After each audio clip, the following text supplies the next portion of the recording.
Le gouvernement central chinois a appelé les habitants des deux côtés du détroit de Taïwan à respecter le consensus de 1992 et le principe d'une seule Chine. Quelle que soit l'évolution de la situation dans le détroit de Taïwan, le consensus de 1992 est toujours la clé de l'amélioration et du développement des relations interdétroits.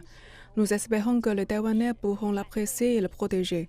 S'opposer aux sécessionnistes et travailler avec les habitants de la partie continentale pour favoriser le renouveau national et créer un avenir meilleur.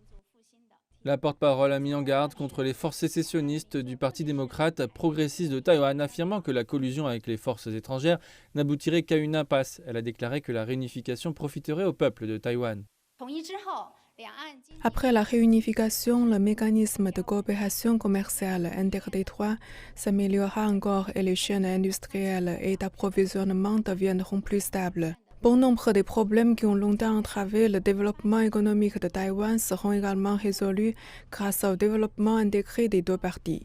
La porte-parole a souligné et encouragé les récentes communications interdétroits en termes d'affaires, d'éducation, d'art et de culture, en particulier parmi les jeunes. Elle a également salué la coopération entre la partie continentale et Taïwan face aux récentes catastrophes naturelles comme le tremblement de terre dans la province du Sichuan, la qualifiant de lien qui ne peut être rompu.